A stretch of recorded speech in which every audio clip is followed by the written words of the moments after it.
Hello, and welcome to Palomar College's Success Workshop for students who are on Probation Level 2.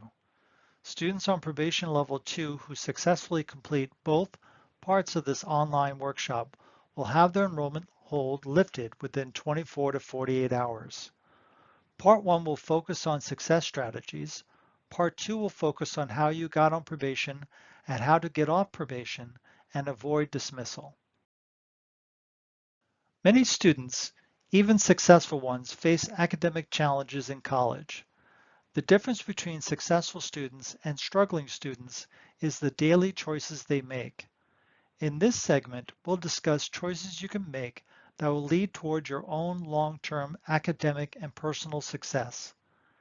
Let's begin with what you can do right now to improve your GPA. One way you could potentially improve your GPA right now is by petitioning for academic renewal. Academic renewal excludes coursework from your GPA without course repetition. I'm now going to review the 4 eligibility requirements to petition for academic renewal. Step 1. At least 50% of the units in the term or terms under consideration must be substandard, which includes FWs, Fs, Ds, no credits, and no pass grades. In addition, the total GPA for that term must be less than 2.0. For example, if a student attempted 12 units in a semester, at least 6 of those units must be substandard, and the total GPA for that semester must be below 2.0, in addition to meeting the semester criteria. Step 2. 1 year must have passed since attempting the coursework to be excluded for GPA calculation. Step 3. In addition to the 1-year time frame, a student must successfully complete 24 semester units since attempting the coursework and the terms to be disregarded.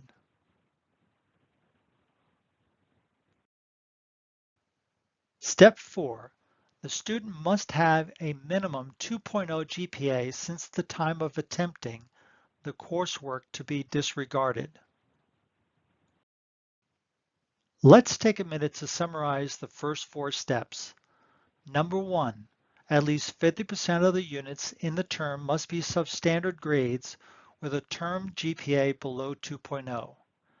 Number 2, 1 year must have passed since the term in which you wish to exclude your GPA calculation. Number 3, you must have successfully completed 24 units since the term to be disregarded. Number 4, a minimum 2.0 GPA is required since the time of attempting the coursework to be disregarded. Submit the petition for academic renewal. The petition will be reviewed by the Records Office to be sure that all eligibility criteria are met, and you will then be notified by mail or email of the approval or denial of your request. If you received a substandard grade in a class at Palomar and repeat that class, your transcripts will be updated automatically, and the grade from the previous attempt will be disregarded. If you repeated the same course in which you have received a grade of D or lower at another college, you can submit a grade adjustment form to forgive up to the first 2 attempts. In this example, the student completed Psych 100 in fall of 2022 and received a D grade. They took it again the following semester at Miracosta College and received a B. The student should submit a grade adjustment for the D to be forgiven on their transcript. A grade adjustment form must be submitted to the Records Office. The form, along with the academic renewal form, can be found on the Evaluation and Records Office website. The forms can also be picked up at the Records Office. For many students, just completing one or both of these forms will not only raise their GPA, it may even remove them from probation status. Now let's talk about additional choices you can make in the next semester to improve your GPA. Meeting with a counselor is a great way to improve your GPA. You can work with your counselor to discuss any previous barriers and develop strategies for future success. Your counselor can also assist you with career and major development, as well as establish an education plan to help you reach your educational and/or career goals. You may want to also consider taking classes in the next term that will have a good chance of earning an A or B grade.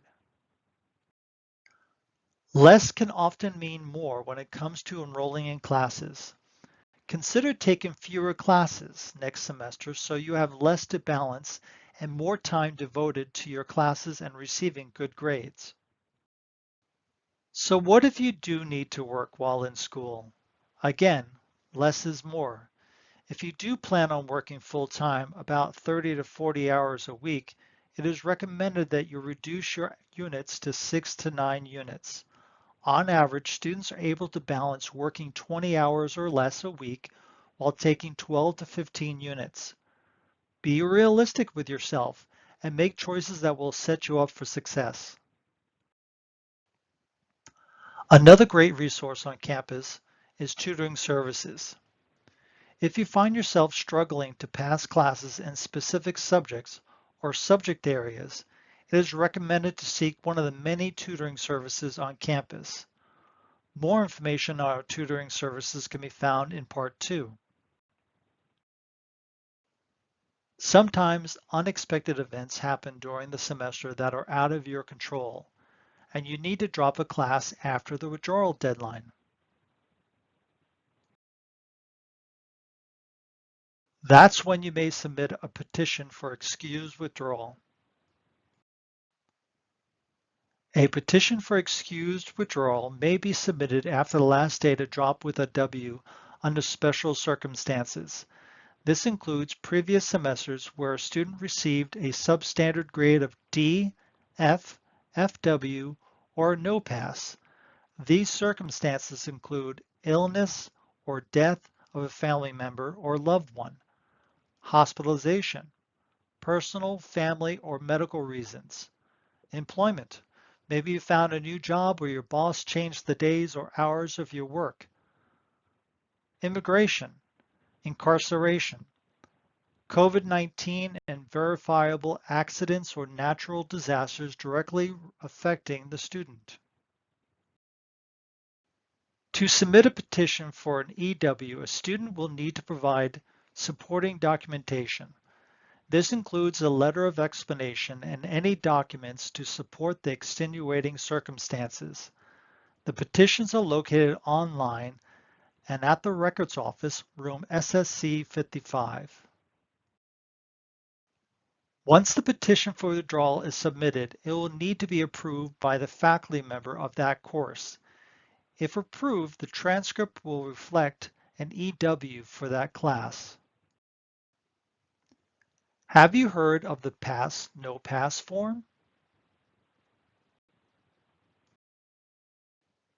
A student has the option to switch the grading basis of a class from an evaluative grade A, B, C, D, etc. to pass, no pass, which does not affect GPA. If you would like to change your grading option from a letter grade A, B, C, D, F to pass, no pass, or vice versa, you may do so up to the day prior to the last day of instruction. If you change your mind after you submit the pass no pass form, you may revert back to receiving an evaluative grade provided the reversal is completed prior to the last day of instruction. If you choose to change the grading basis of a class you enrolled in, you may submit it without a faculty signature. However, many four-year universities may limit the number of pass no pass credit units acceptable for transfer. Please check with the school you plan to transfer to for their policy. In addition, courses that are considered major preparatory for transfer should never be taken on a pass no pass basis. Palomar's English 100, 202, and 203 are also excluded from taking as pass no pass. We recommend meeting with a counselor to determine how the pass no pass option may affect your educational goals. The Pass No Pass form can be found at the Admissions and Records Office and online. Students will need the class number, course title, and the number of units to complete the form. All the options mentioned so far are ways students can take personal responsibility for their own education. Often students struggling fail to discuss this situation with their instructors. Meeting instructors during their office hours is a great way to ask questions, explain areas in which you may be struggling, and seek strategies to be more successful in class. Other strategies include joining or forming a study group with your classmates. Another is to create a study schedule that works for you. When creating a study schedule, be realistic with managing your time and what is needed to be successful in each class. Studies have also shown that students who demonstrate active learning techniques in the classroom are positive indicators for doing well in a class. Techniques like sitting in front of the class, asking questions, taking notes, and asking yourself if you are doing everything in your power to earn the best grades possible are all examples of active learning techniques. Thank you for completing part one of the Online Success Workshop.